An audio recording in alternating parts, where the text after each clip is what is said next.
त्या संवादातून आपल्याला काय प्राप्त होणार, तो संवाद कशा करता रामायणामध्ये व्यक्त झाला, याचं चिंतन आपण बारकाईनं केलं तर त्याच्यातून काही प्रमेय आपल्या हाताला लागतात. विचार करा, अगदी घटना साधी आहे, सर्वांना माहिती असणारी घटना आहे. रामचंद्र प्रभू सुग्रीवापर्यंत पोहोचले, ते सगळं झालं. सीता मातोश्रींचा शोध लावून मारुतीराय परत आले. परत आल्यानंतर रामचंद्र प्रभूंनी त्यांना आलिंगन दिलं, सगळं झालं. लंकेमध्ये सीता मातोश्री आहेत हे कळालं. कळाल्यानंतर सुग्रीव आपल्या सगळ्या सैन्यांना एकत्रित करून रामचंद्र प्रभूंना असं म्हणतात, आपण आता तिकडे निघू. म्हणून ते सगळे निघाले, समुद्राच्या काठावर येऊन थांबले. विभीषणाने याच्या पूर्वीच रामचंद्र प्रभूंना ही कल्पना दिली होती भावार्थ रामायणाच्या अनुषंगानं, की तुम्हाला तो हा समुद्र हा तुमचा पूर्वज आहे, तो तुम्हाला निश्चित काहीतरी मार्ग सांगेल लंकेमध्ये येण्याकरता. म्हणून रामचंद्र प्रभू मोठ्या आशेने समुद्राच्या काठावर येऊन थांबले. पहिला दिवस गेला, दुसरा दिवस गेला, तिसरा दिवस गेला. रामचंद्र प्रभू स्वतः समुद्राच्या काठावर येऊन बसले, तरी समुद्राचं काही त्यांच्याकडे लक्ष गेलं नाही. समुद्राने ना काही दिग्दर्शन केलं, ना समुद्राने काही वाट दाखवली, ना समुद्राने काही रस्ता निर्माण करून दिला, काही समुद्राने केलं नाही. 3 दिवस रामचंद्र प्रभू वाट बघतात. सीता मातोश्रींच्या विरहामध्ये प्रत्येक क्षण जर जीव घेणा ठरणारा असेल तर अशा अवस्थेमध्ये 3 दिवस रामचंद्र प्रभूंना बसून राहावं लागलं. बसल्यानंतर 3 दिवसानंतर मात्र रामचंद्र प्रभू वैतागले, त्रास वाटला, अपमान वाटला. त्यांना असं वाटलं की मी काठावर येऊन सुद्धा, माझा पूर्वज असून सुद्धा मला सहाय्य करायला पाहिजे, पण हा समुद्र मला सहाय्य करत नाही. रामचंद्र प्रभूंना अपमान वाटला. रामचंद्र प्रभू लक्ष्मणाला म्हणतात, लक्ष्मणा, माणसाच्या अंतःकरणात असणारा त्याची क्षमाशीलता ही कधी कधी त्याच्या जीवनाचा घात करत असते. क्षमा असावी की नसावी तर असावी, क्षमा करावी की करू नये तर करावी. क्षमा पारमार्थिक गुण आहे की नाही, आहे. पण क्षमा जरी गुण असला तरी बऱ्याच वेळेला एखादा गुण सुद्धा आपल्याला दोषास्पद ठरत असतो. गुण सुद्धा दोषास्पद ठरतो. अशी उदाहरणं आपल्याला दिसतात. गुण आहे पण तो दोष होतो, विशिष्ट कालामध्ये होतो, विशिष्ट प्रसंगामध्ये होतो. काही कारण असतील, मला त्याची उदाहरणं द्यायची नाहीयेत आता. पण रामचंद्र प्रभू रागावले आणि रामचंद्र प्रभूंनी लक्ष्मणाला असं सांगितलं की क्षमया हि समायुक्तम मामयम मकरालयः असमर्थम विजानाति धिक क्षमा मी दृश्ये जने. त्याने सांगितलं, अरे बाबा, माझ्या अंतःकरणामध्ये क्षमा नावाचा दैवी गुण आहे, पण या गुणाचा सुद्धा धिक्कार आहे, कारण या क्षमेमुळे असमर्थम विजानाति, मला हे असमर्थ समजायला लागला. ह्याच्यामध्ये सुद्धा, महाभारतामध्ये सुद्धा एक क्षमावताम दोषो द्वितीयो नोपपद्यते. क्षमाशील माणसाच्या ठिकाणी एकच दोष आहे, दुसरा दोष नाही. क्षमाशील माणसाच्या ठिकाणी दोष असतो का? अरे तो क्षमाशील आहे ना, पारमार्थिक आहे ना, असला तरी पारमार्थिकाच्या ठिकाणी दोष नसतात असं नाही. मग एक क्षमवताम दोषो द्वितीय नोपपद्यते, दुसरा दोष त्यांच्या ठिकाणी दिसत नाही. कोणता दोष? महाभारत म्हणतं, यदेनं क्षमया युक्तम अशक्तम मन्यते जनः. जर आपण क्षमाशील राहिलो तर लोक आपल्याला दुर्बल समजायला लागतात. हा क्षमाशीलतेच्या ठिकाणी असणारा दोष आहे. मनुष्य जेवढा जास्त क्षमाशील राहतो तेवढा समाज त्याला दुर्बल समजतो. काय नाही, ते काही करत नाहीत, ते काही करत नाहीत, तुम्ही काही बोला त्यांना, ते काही बोलणार नाहीत. का? तर क्षमाशील वृत्ती हाच दोष ठरतो.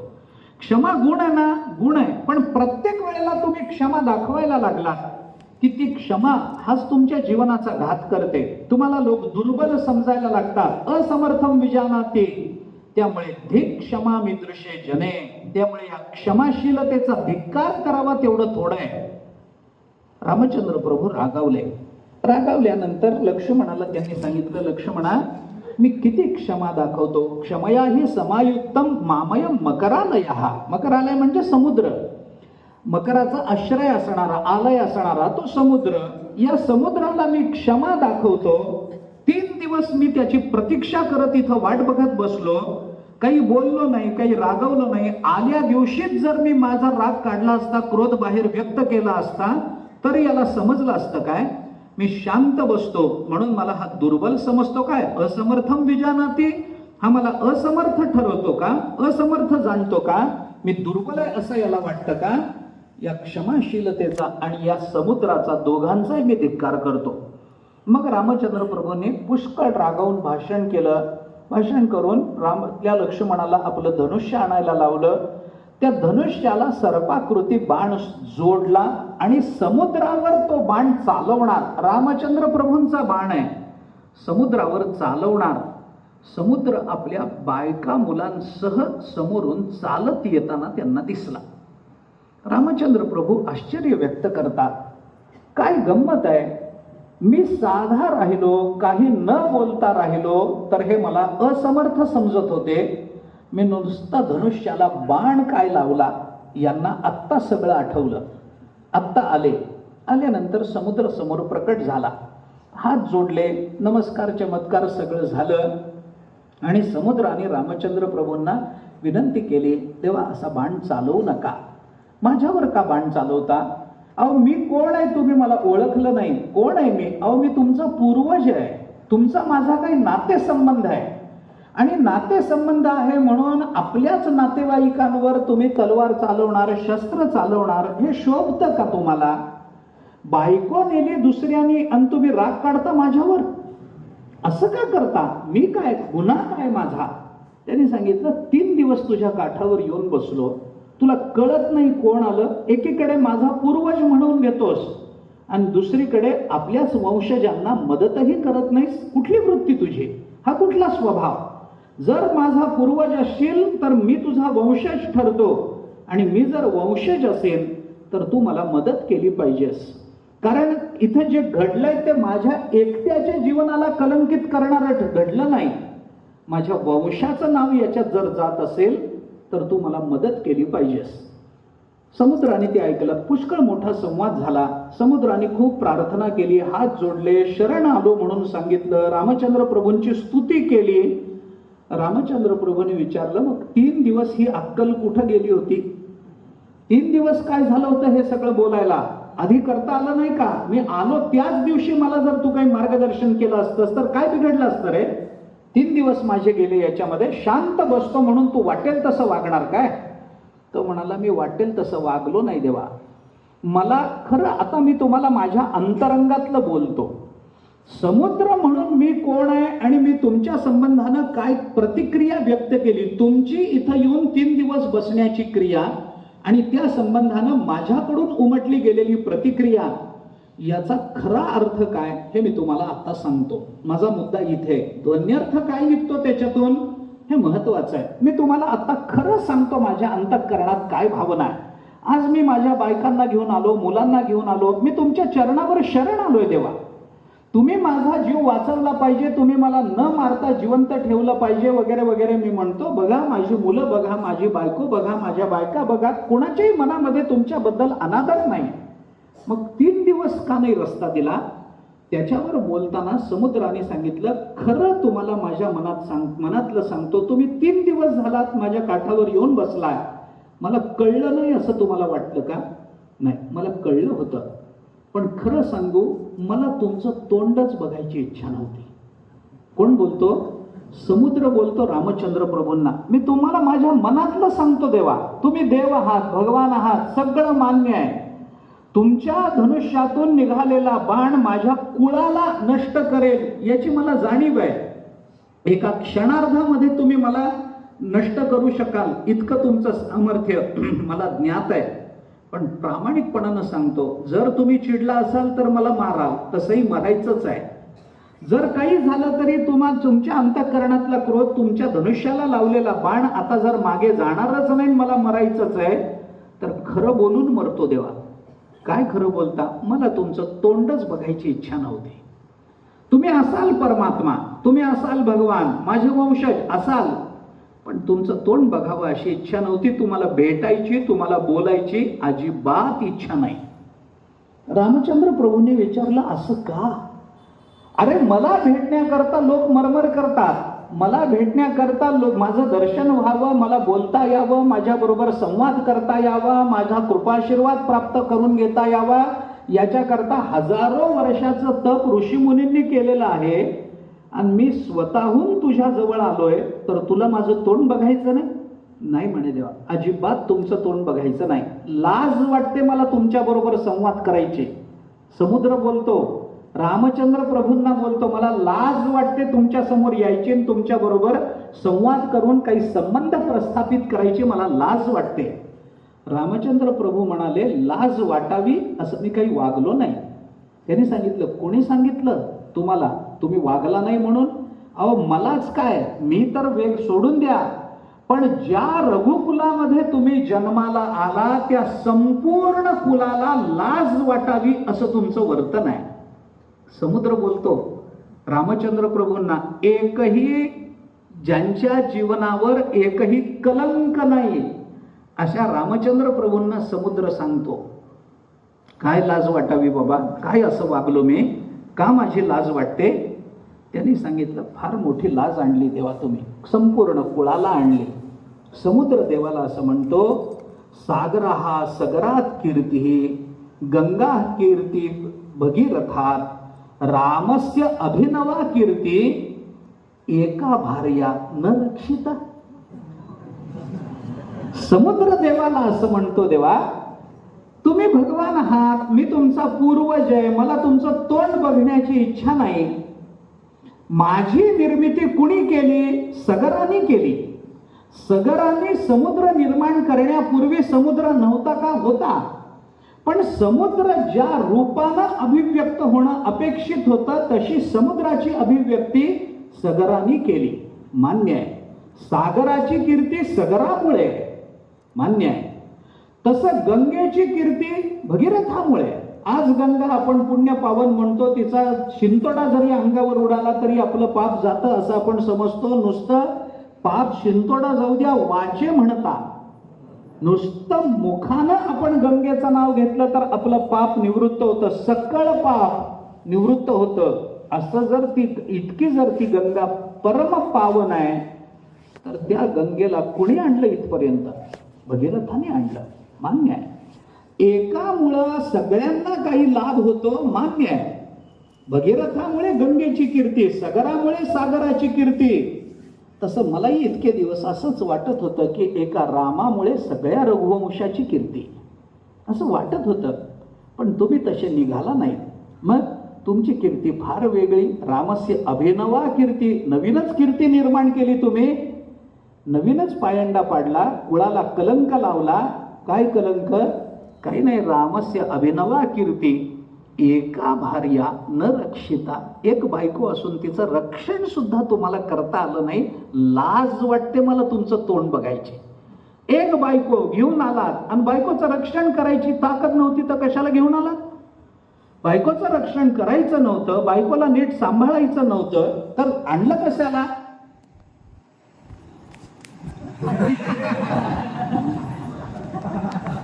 तिला बरोबर घेऊन प्रदक्षिणा करायची नव्हती, तिला बरोबर घेऊन देवाच्या दर्शनाला जायचं नव्हतं, तिला बरोबर घेऊन प्रवचन कीर्तनाला यायचं नव्हतं. आणलं कशाला तिला? मग गरज काय होती तुम्हाला आणायची? फक्त स्वतःच.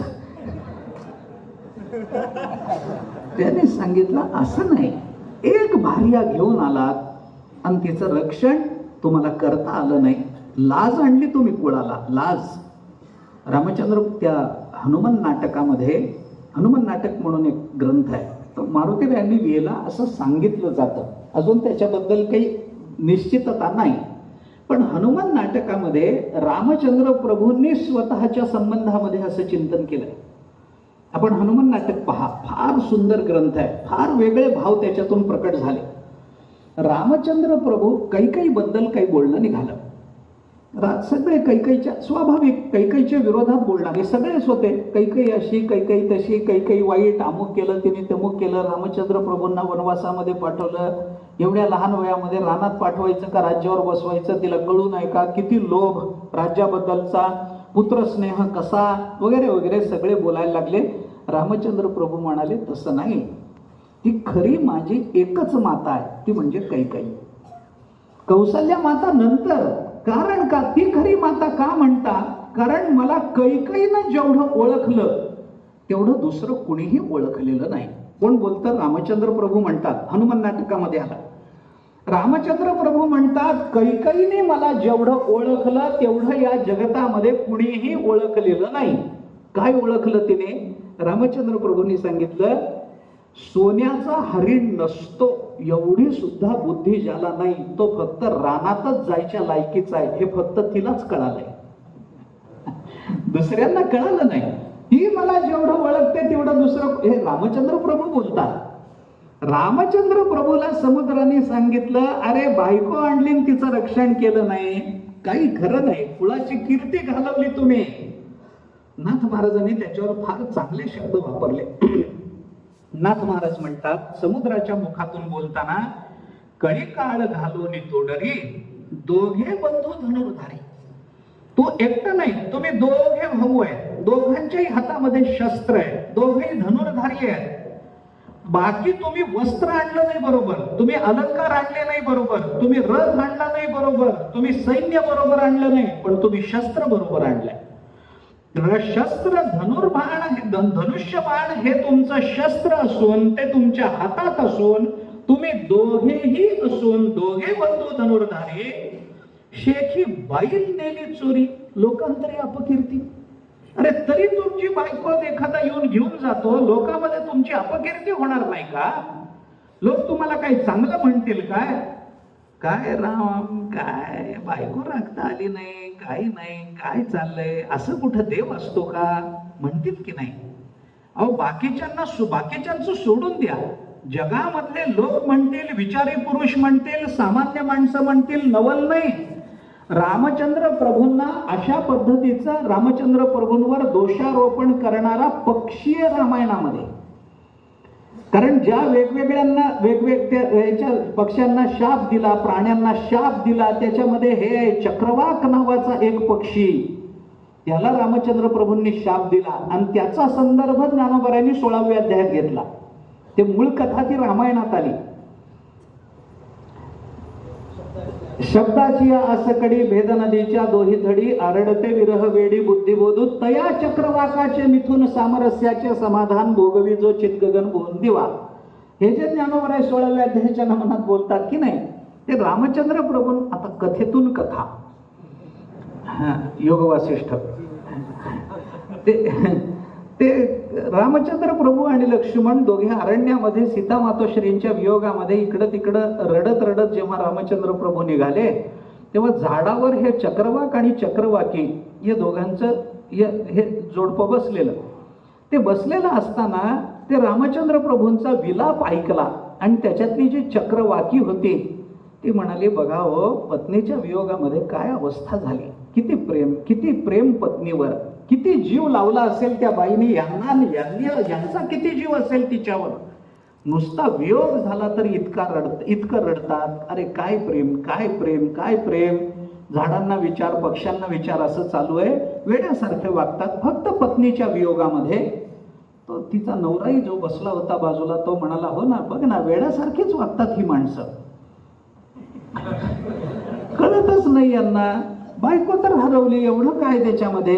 ती म्हणाली, अहो असं नाही, खऱ्या प्रेमाचं हे लक्षण आहे. आणि बोलता बोलता त्या बायकोने तिच्या नवऱ्याला असं विचारलं की, का हो मला सांगा, मी जर हरवले तर तुमची अशीच अवस्था होईल का? तुमचं एवढंच प्रेम असेल का माझ्यावर? समजा मी उद्या हरवले तर तुम्ही सुद्धा असंच रडत रडत सगळ्या अरण्यात फिरणार काय? हे ऐकल्यानंतर त्या चक्रवाकाने तिला असं सांगितलं, वेड लागलाय काय तुला? कशी काय, असं का विचारते? ती म्हणाली, नाही बघा ना, बायको हरवल्यावर जर अशी अवस्था होत असेल माणसाची, तर मी तुमची पत्नी आहे, मी हरवली, मला कोणी उचलून नेलं, मला पारध्याने पकडलं, माझा वियोग झाला, तर तुम्ही सुद्धा अशीच रडणार का? त्यावेळेला तो चक्रवाक पक्षी जे बोलला ते सांगण्यासारखं नाही. चक्रवाक पक्षाने सांगितलं, तुला वेड लागलं का? अगं मुळात असं कधी होणारच नाही. माझ्यापासून दूर कधी होऊच शकत नाहीस. ती म्हणाली, असं का म्हणता? कधीतरी प्रसंग येईल, तुम्ही कुठं बाजूला गेला तर मला कोणी उचलून नेलं तर? तो चक्रवाक म्हणाला, मी या रामासारखा मूर्ख नाहीये. चक्रवाक पक्षी म्हणतो, मी या रामासारखा मूर्ख नाहीये की कशाच्या तरी मागे लागून आपल्या बायकोकडे दुर्लक्ष करावं. इतका मी मूर्ख नाही आहे, मी शहाणा आहे. याच्यासारखी अक्कल मी गहाण टाकलेली नाही आहे. मला कळतं माझी बायको आहे, मी तिला सांभाळलं पाहिजे, तिचा वियोग होता कामा नये हे मला कळलं पाहिजे, कळलेलं आहे. त्यामुळे मी असा याच्यासारखं मूर्खासारखा वागणारा नाही. अशी जेव्हा निंदा झाली तेव्हा रामचंद्र प्रभूंना ते खालून जाताना कळलं. आणि कळल्यावर मग त्याने शाप दिला, इतका तुला गर्व आहे काय बायकोला सोडत नाही म्हणून? आजपासून मी तुला शाप देतो की तुला तुझ्या बायकोला कायमचा विरह सहन करावा लागेल.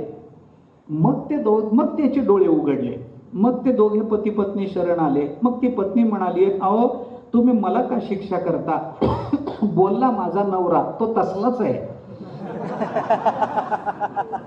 तो आधीपासून तसाच आहे, तो बोलला त्याचा वेडेपण आहे, शिक्षा मला कशा करता? त्याला बोलायचं कळत नाही, पहिल्यापासूनच कळत नव्हतं, तरी माझ्या वडिलांनी ह्याच्या गळ्यात मला बांधलंय, तरी आता त्याच्यामुळं मला का शिक्षा करता? मग रामचंद्र प्रभू म्हणाले, ठीक आहे, तुझंही म्हणणं बरोबर आहे, त्याला शाप देताना तुला शिक्षा कशा करता? मग त्याने सांगितलं की मग दिवसभर तुम्ही एकत्र राहाल आणि संध्याकाळ झाली की तुमचा वियोग होईल आणि तो वियोग दुसऱ्या दिवशीच्या सूर्योदयापर्यंत राहील. रात्रभर एकमेकांच्या नावानं तुम्ही ओरडत राहाल, पण सूर्योदय झाल्याशिवाय तुमची भेट होणार नाही. की कशावरून निघालं? समुद्र जेव्हा रामचंद्र प्रभूंना असं बोलतो की तुम्ही दोघेच्या दोघे धनुर्धारी आहेत, पण शेखी बाईल नेली चोरी. अरे तुमची बायको उचलून कोणी घेऊन जातं तुम्हाला कळू नये, तुम्ही त्याला मंद मारता तसंच राहावं, अपमान आहे, लोकांतरी अपकीर्ती आहे, बरोबर नाही. मग पाठीची हरविती कांता, लाज लाविली वंशी पुरुषार्था, थोर अपकीर्ती रघुनाथा, थोर अपकीर्ती तुझे माथा, श्री रघुनाथा बैसली.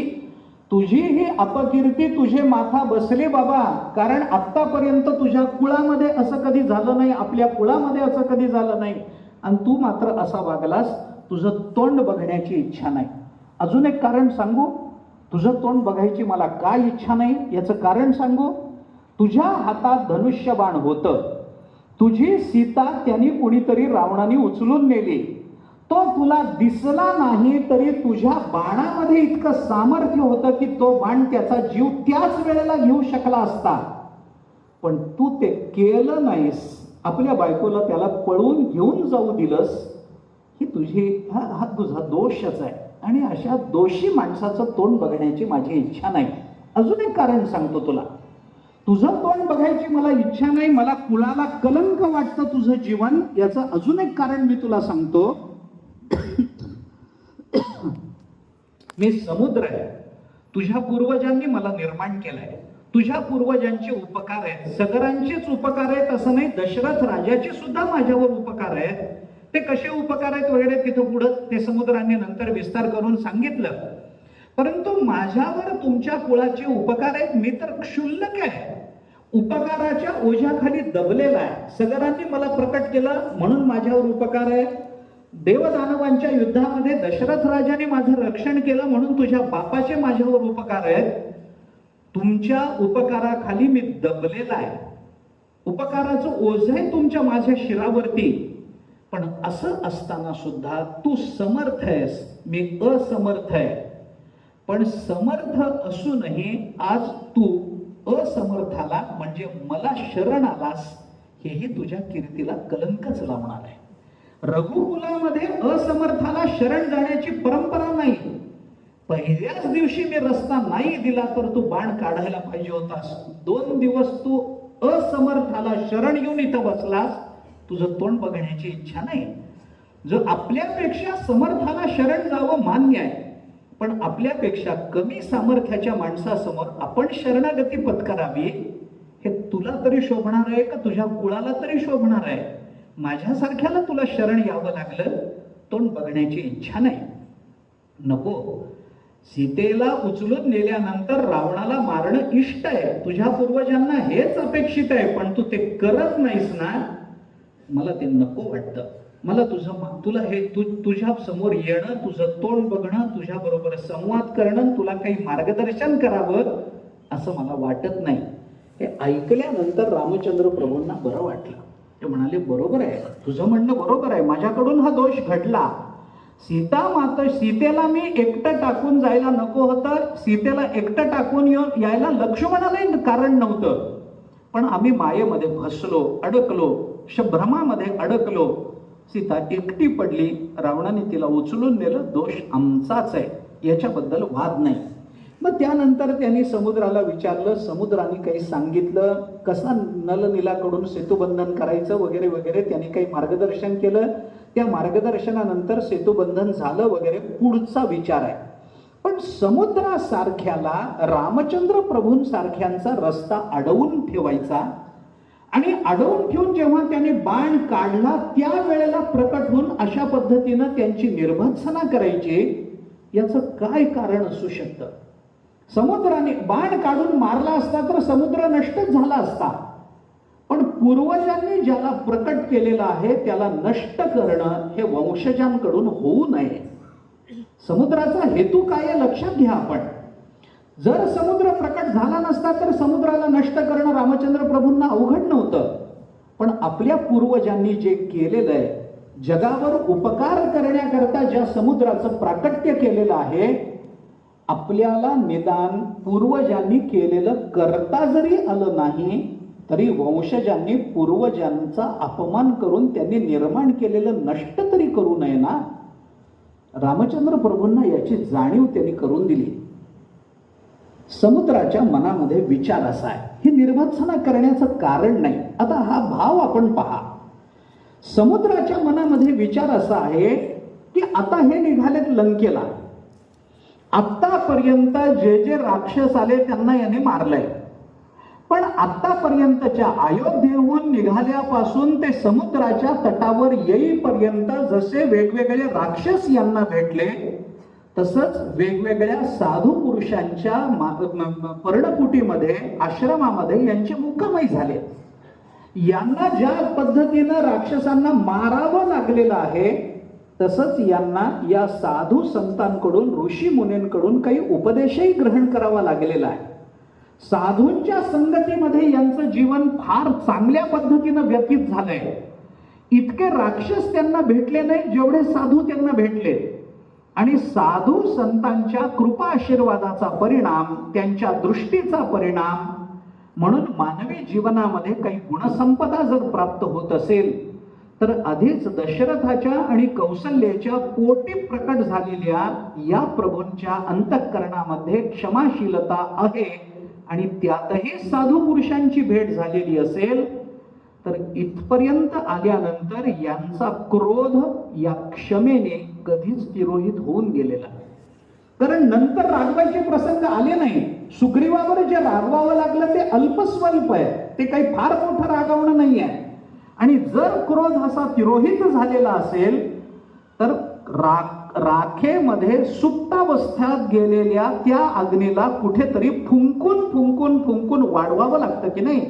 वरची राख दूर करावी लागते, त्याला फुंकावं लागतं, त्याला अधिकाधिक प्रज्वलित करावं लागतं.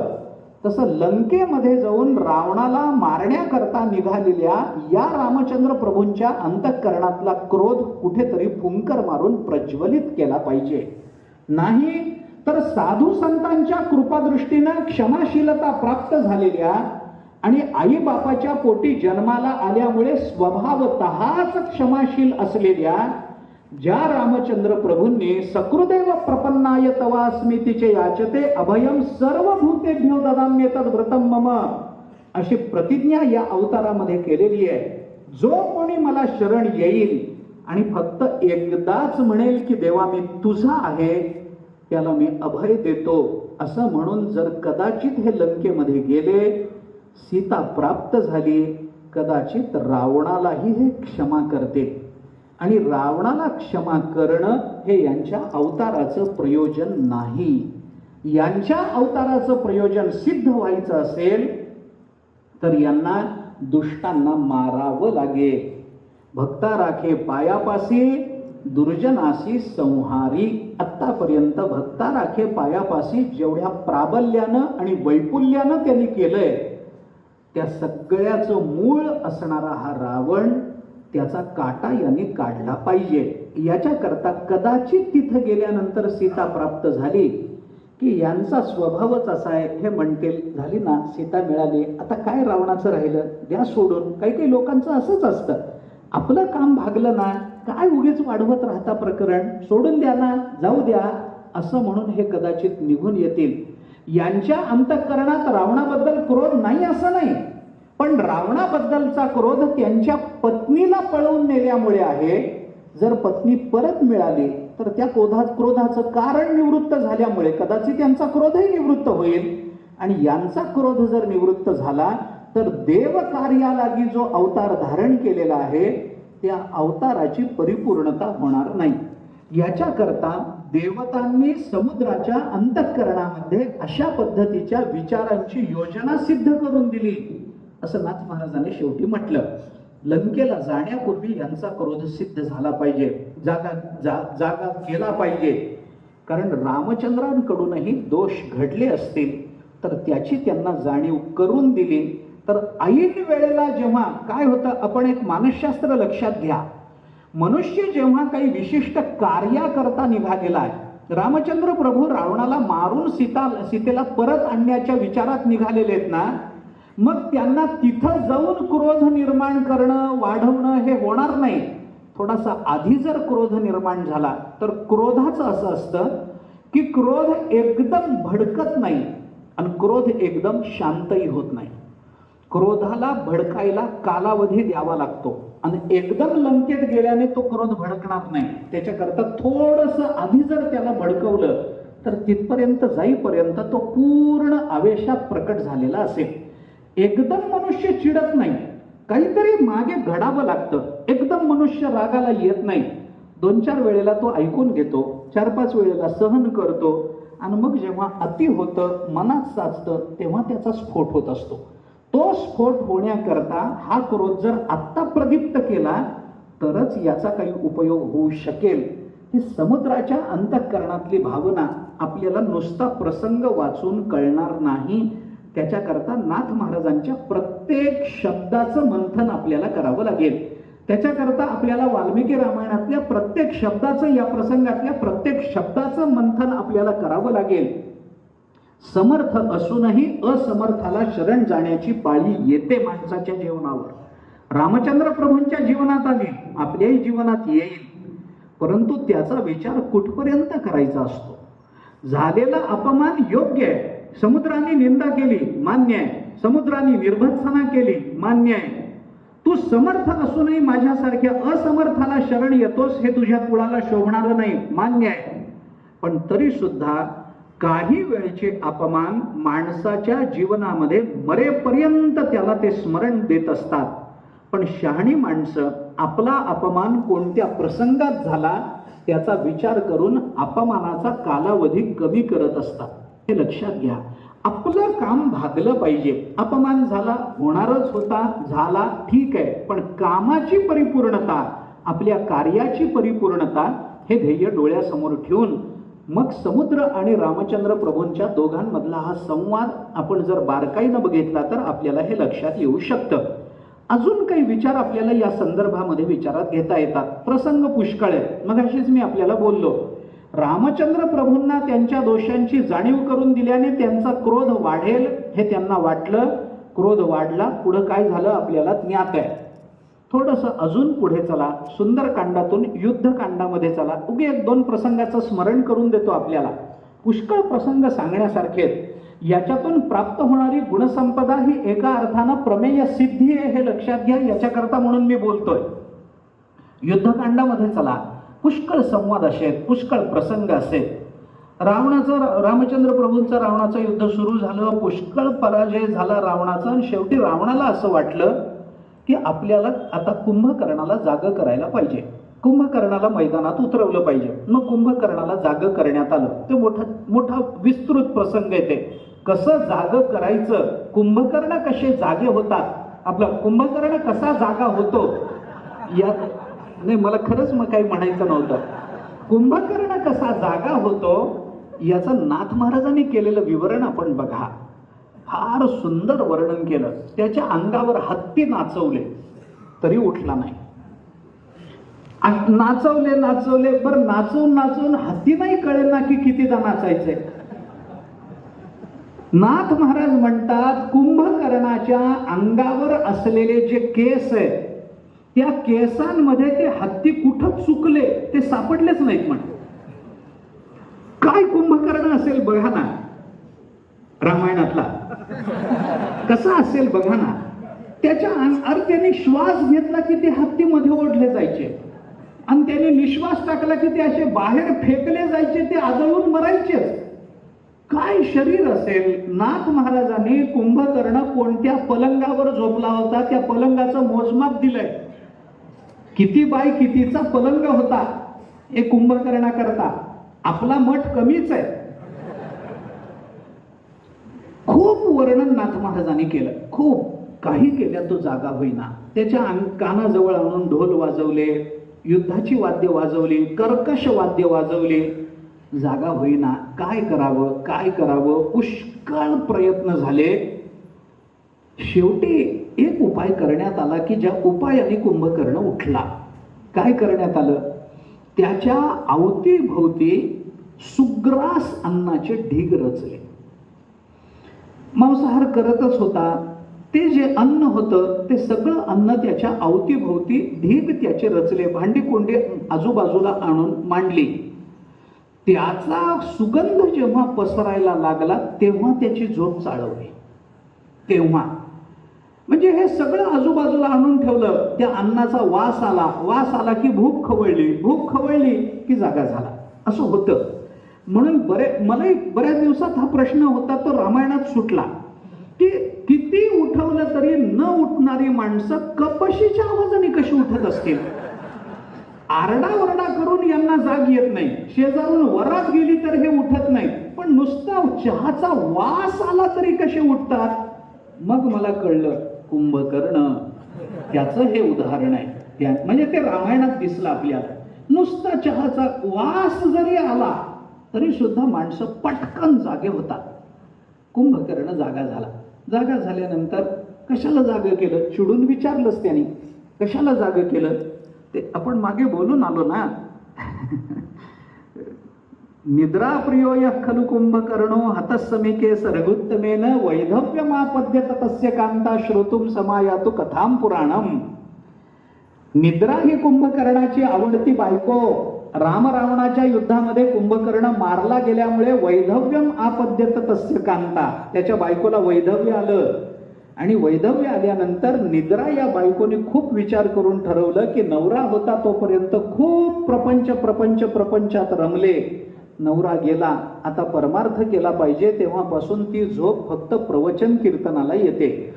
ही इतरत्र कुठं जात नाही, ती फक्त परमार्थ करते. कुंभकर्ण जागा झाला. रागाने विचारलं कशाला उठवलं. त्यांनी सांगितलं महाराजांनी बोलवलंय आपल्याला. बोलवलंय म्हणल्यानंतर लगेच उठून निघाला नाही. आधी ते खाऊन घेतलं सगळं, मग गेला रावणाकडे. मग विचारलं मला कशा करता उठवलं. मग त्यांनी सांगितलं असं असं युद्ध चालू आहे. कोणाबरोबर चालू आहे म्हणे रामाबरोबर. कोण राम. आता कोण म्हणजे तर आहे अयोध्येचा एक राजा दशरथ, त्याचा मुलगा आहे. बरं कशा करतात, त्याने आक्रमण केलंय का आपल्या लंकेवर. नाही. मग कशा करतात, याला पत्ताच नव्हता हे सगळं घडलंय रामायणाआधी. याला माहितीच नाही, झोपेत सगळं गेलं. त्यांनी आता हे तुम्ही लावून घेताय त्याला मी काय करू. त्याच्या निद्रेमध्ये हे आधी घडलेलं काही त्याला माहितीच नाही ना, सगळंच गेलं. मग त्याने विचारलं त्याने आक्रमण केलंय का लंकेवर. नाही म्हणे. मग युद्ध कशा करता. मग रावणाने सांगितलं मी त्याची बायको पळवून आणली. म्हटलं कशा करता, ते तरी कशा करता, तुला काय कमी गेलं म्हणून तू त्याची बायको पळवून आणली. त्याने सांगितलं नाही मला आवडली म्हणून. त्याने सांगितलं बरं मग कोण आहे तो. महाकाय असा राक्षस आहे का राम म्हणजे. नाही माणूस आहे. अरे मग माणूस आहे तर तुला पराजित करता येत नाही, मला उठवावं लागलं. आणि हे अक्षय कुमार आणि इंद्रजित हे कुठे गेले? ते म्हणले ते मेले, सगळे मेले. याचं सूत काही झोपेतच गेलंय.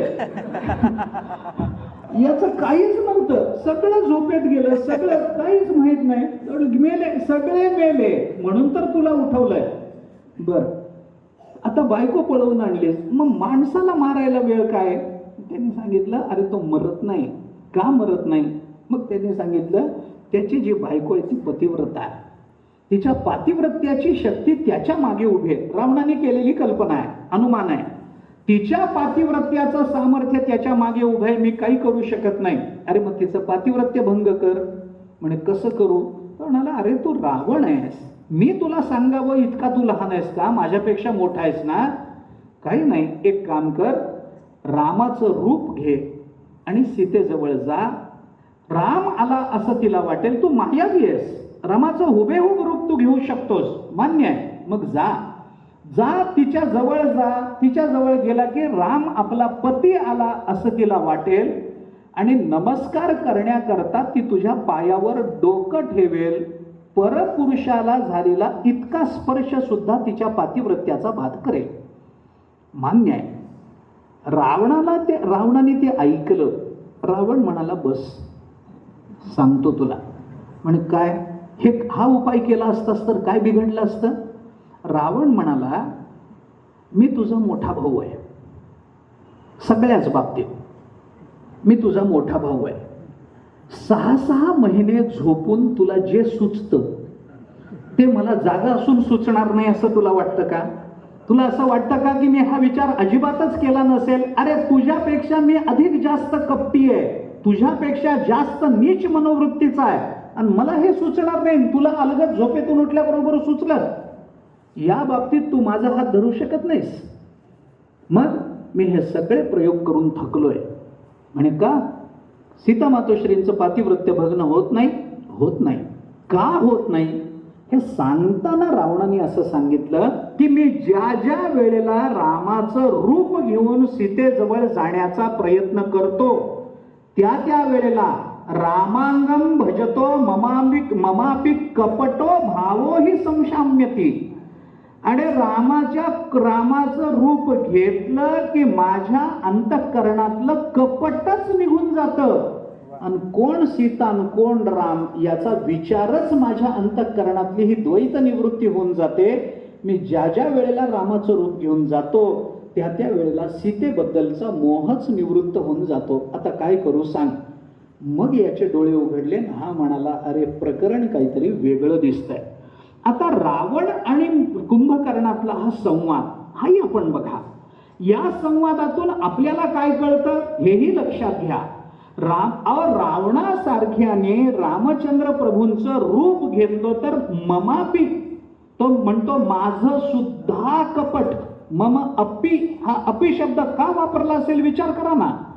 माझं सुद्धा कपट जातं, म्हणजे जो स्वभावतः कपटी आहे, इतरांचं कपट ज्याला क्षणार्धात उघड करता येतं, ज्याचं कपट भल्या भल्यांना कळत नाही, असा जो कपटी मी, म्हणजे मी नाही रावण, असा जो कपटी मी, ममापि कपटो भावो हि संशाम्यती. अरे माझ्या अंतःकरणातल्या कपटाचा भावच शांत होऊन जातो.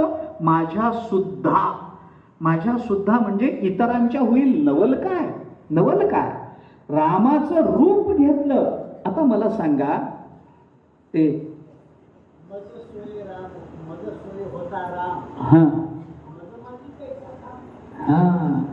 मज स्वये होता राम, मज माझी कैचा काम. माझ्यामध्ये कसला काम निर्माण होणार? रामाचं रूप घेतलं तर हा भाव आहे. पण ह्याच्यात गंमत काय आहे बघा.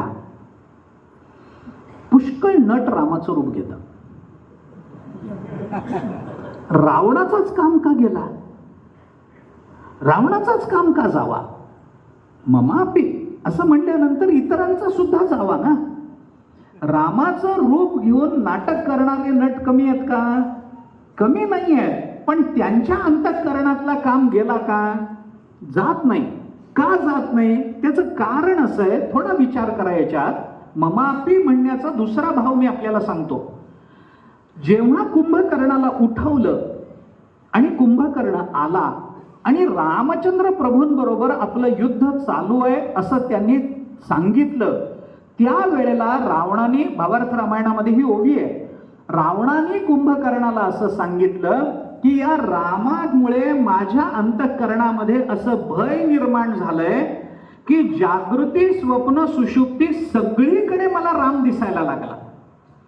आणि जागृती स्वप्नामध्ये ज्याला राम दिसतो ना त्यानेच रामाचं रूप घेतलं तर काम जातो.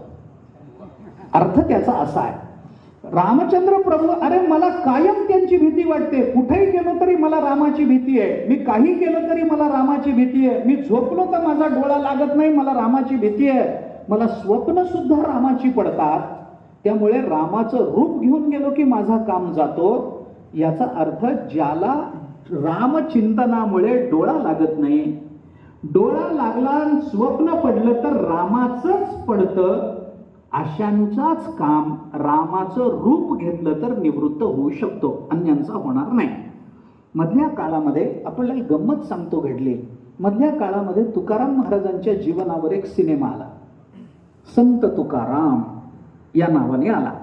त्यामध्ये तुकाराम महाराजांची भूमिका करणारे विष्णुपंत पागनीस म्हणून होते. खूप चांगले नट होते, त्यांनी खूप चांगलं काम केलं.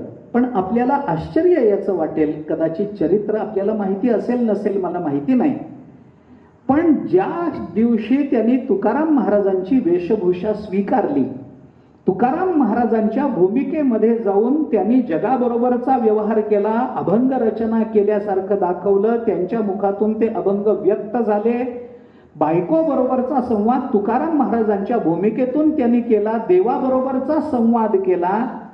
सिनेमा संपला त्यानंतर विष्णुपंत पागनीसांनी तुकाराम महाराजांशिवाय दुसरं काहीही वाचलं नाही.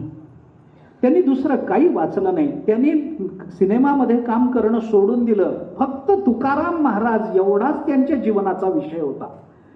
आतापर्यंत अनेकांच्या भूमिका साकारणारे नट जर तुकाराम महाराजांचं रूप घेतील तर त्यांना आपलं जीवन तुकाराम महाराजमय झाल्यासारखं वाटत असेल तर रावण जो अहर्निश रामाचं चिंतन करतो आहे त्याने रामाचं रूप घेतलं तर काय होणार नाही सांगा ना. अंतःकरणात कामच नाही. ममापि कपटो भावो संशाम्यते, कपटाचा भावच निवृत्त होऊन जातो. हेही चिंतन आपण करा. लगेचच एक अध्याय सोडून पुढं रावण आणि मंदोदरीचा संवाद आहे. तिथेही तसाच प्रकार आहे, तोही सांगतो. मला एक दोनच संवाद याच्या पुढे सांगायचे. रावण आणि मंदोदरीचा संवाद आहे. रामचंद्र प्रभूंनी सेतुबंधन केलं. नाथ महाराजांनी हे मान्य केलंय की दगड तरले, वानर सेना अलीकडे आली. हे जेव्हा मंदोदरीला कळालं तेव्हा मंदोदरी रावणाकडे गेली आणि म्हणाली, अहो तुम्हाला कळलं? तो म्हणाला, काय कळायचंय? आणि ह्याच्यात वेगवेगळ्या कथा आहेत बरं. हे इतकं फुलवलाय हा प्रसंग, इतका फुलवलाय, मी सगळंच सांगतो. ती गेली आणि ते कळलं, तुम्हाला काय कळायचंय? म्हणे होत्या वानर सेनेने रामचंद्र प्रभूंच्या आज्ञेने दगड तरले आणि वानर सेना लंकेमध्ये आली. मग ज्याच्या नावानं दगड तरतात त्याच्याबरोबर वैर पत्करण्यात काय अर्थ आहे? त्याचं सामर्थ्य आपल्याला कळायला पाहिजे. मला असं वाटतं की तुम्ही सीतेला परत करावं आणि रामाबरोबर संधी करावी असं माझं मत आहे. मी प्रामाणिकपणाने तुम्हाला सांगते. बायको बोलते कुणाला? रावणाला, नवऱ्याला बोलते की त्यांचं सामर्थ्य कमी नाही. आता वेगळं सांगतो, हे भावार्थ रामायणात नाही. रावणाने तिला सांगितलं, अगं दगड तरले म्हणजे माणूस देव होत असतो काय? दगड तरले म्हणजे काय झालं? त्याने दगड तरले, माझे दगड तरतील काय? त्यांचेच तरतील काय? ती म्हणाली, काही काय बोलता? अहो तुम्ही दगड टाकला तर बुडल, तुम्ही काय दगड तारू शकाल? तो म्हणाल, मी तुला दाखवतो, चल समुद्रावर. रावणाने एक दगड घेतला, समुद्रात टाकला, तोही दगड तरला. रावण म्हणाला, बघ ह्याच्यात काय नवलन, काय सामर्थ्य? माझाही दगड तरला. मंदोदरीने विचारलं, तुमचा दगड कसा तरला? रावणाने सांगितलं, त्यांचा कसा तरला? मंदोदरीनं सांगितलं, त्याच्यावर त्यांनी राम लिहिलं म्हणून दगड तरला. रावणाने सांगितलं मी तेच केलं, मी तेच केलं, मी माझ्या दगडावर रामच लिहिलं त्यामुळे दगड तरला, त्याच्यात काय नवल आहे? दगड तारणं याच्यामध्ये काय महत्व आहे? मंदोदरी कपाळाला हात लावून म्हणाली, अहो एवढं कळतं तर विरोध का करता? तुम्ही जा ना, सीता परत करा. रावणाला तिने परोपरीनं समजावून सांगितलं. शेवटी रावणाने तिला गुह्य सांगताना असं सांगितलं, तुला काय वाटतं की मला रामाबरोबर विरोध करायचा आहे, मला त्यांची बायको पळवून आणायची आहे, मला तिच्या सौंदर्याचा मोह आहे. अगं काय कौतुक आहे त्याच्यात? अध्यात्म रामायणाच्या शेवटी आहे, वाल्मिकी रामायणात आलंय चिंतन दोन्हीकडे, की ज्या वेळेला रावण पडला आणि मंदोदरी रणांगणावर आली त्यावेळेला मंदोदरीनं रावणाला असं सांगितलं की रूपाच्या आणि कुलाच्या बाबतीत तुलना केली तर सीता माझ्या नखाची बरोबरी करू शकत नाही. मंदोदरी बोलते रावणाला, रूपाची आणि कुलाची जर तुलना करायची ठरली तर सीता काय माझ्यापेक्षा सुंदर आहे? माझ्या नखाची बरोबरी करू शकत नाही. काय सुंदर असेल मंदोदरी, विचार करा. मग रावण म्हणतो तू इतकी सुंदर आहेस तरी मला सीतेच्या सौंदर्याचा मोह पडेल असं तुला वाटतं का? नाही, अगं तूच काय, माझ्या असणाऱ्या 80,000 बायका त्यांचं सुद्धा रूप, प्रत्येक स्त्रीचं माझ्या रूप हे सीतेपेक्षा अधिक चांगलं आहे. सीतेला उजव्या आहेत माझ्या सगळ्या बायका, मग काय म्हणून मला सीतेच्या सौंदर्याचा मोह पडेल? मला मोह नाही. मग का नाही तुम्ही तिला परत देत? सोडून द्या ना, मग कशाला तिच्या मागे लागला? रावणाने तिला सांगितलं, मी तुला गुह्य सांगतो, ऐक, गुह्य सांगतो, कुठं बोलू नकोस, तू पतिव्रत आहेस, माझं बोलणं कुठं बोलू नकोस, मला तिच्या सौंदर्याचा मोह नाही. मग अगं रामाबरोबर युद्ध करावं, त्यांच्या धनुष्यातून बाण निघावा आणि त्या बाणाने माझा मृत्यू व्हावा एवढीच माझी इच्छा आहे, मला दुसरं काही नको. का? अगं रामाच्या हातून मरण आलं की मोक्ष आहे, सायुज्य मोक्ष आहे. मंदोदरी म्हणाली, तुम्ही मला वेड समजता का हो? मी मूर्ख आहे का? मला काहीच कळत नाही असं तुम्हाला वाटतं का? तो म्हणाला, काय बिघडलं याच्यात? माझी भावना चुकीची नाही आहे. मंदोदरी म्हणाली, तुम्हाला जर रामाच्या हातून मरायचंय आणि सायुज्य मोक्ष प्राप्त करून घ्यायचा आहे तर मग त्याच्याकरता तुम्ही रामावर आक्रमण करा, युद्ध करा, आपोआप युद्ध होईल. बायको पळून आणायचं काय कारण आहे?